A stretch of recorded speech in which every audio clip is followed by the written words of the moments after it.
Olá pessoal, eu sou Andressa, eu sou neurologista, eu atuo na cidade de São José do Rio Preto, no interior de São Paulo.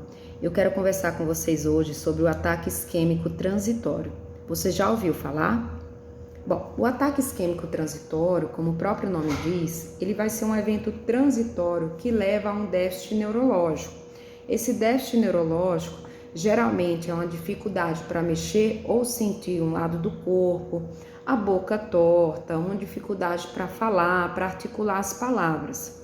Esse déficit neurológico ele vai ser transitório, ou seja, a pessoa vai apresentar uma melhora completa dos sintomas em minutos a horas. Isso porque não ocorre um infarto agudo, ou seja, não ocorre morte de neurônios.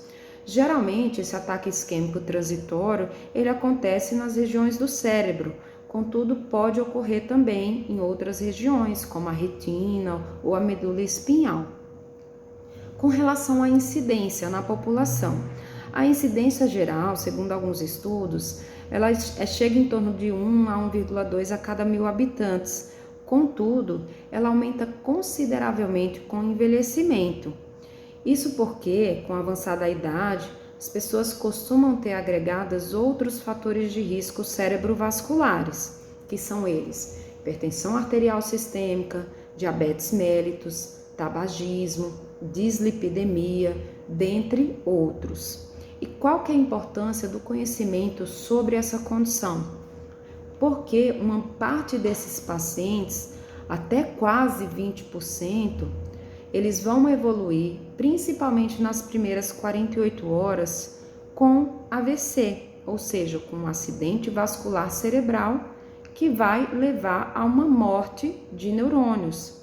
E qual que é o risco disso? De você apresentar essa morte de neurônios e chegar a ter alguma sequela neurológica grave, que te impeça, por exemplo, até de deambular ou mesmo levar à morte.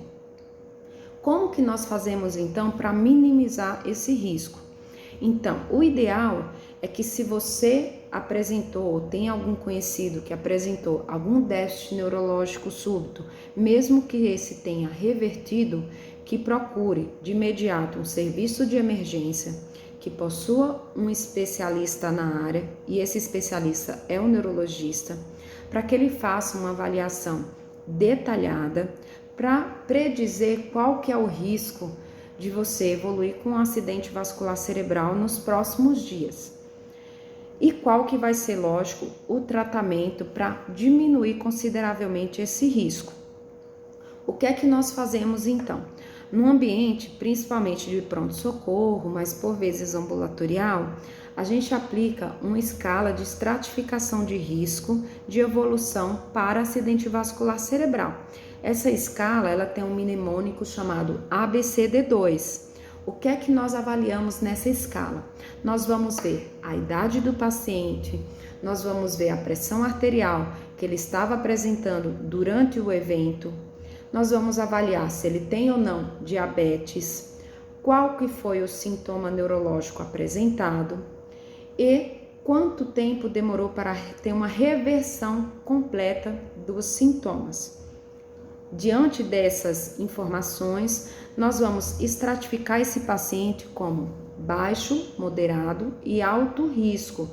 E esse risco é justamente o risco de evoluir para acidente vascular cerebral isquêmico nas próximas 48 horas.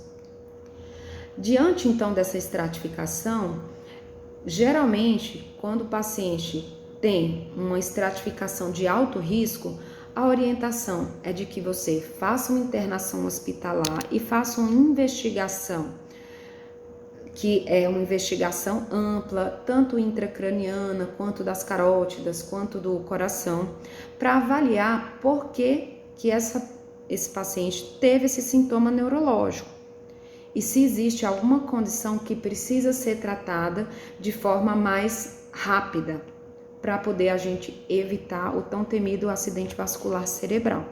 Os pacientes de menor risco, os guidelines orientam que pode ser feita essa investigação ambulatorial. Contudo, se você tiver uma condição de fazer em ambiente de internação hospitalar, talvez seja o mais adequado, mas a gente sabe que isso, diante da quantidade de leitos que temos no nosso país, nem sempre é possível.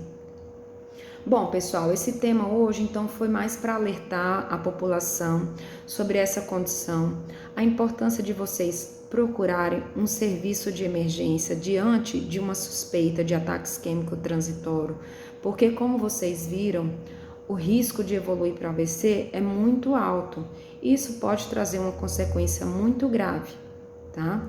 Bom, agradeço a atenção de todos, espero que vocês retornem nos próximos vídeos. Um abraço.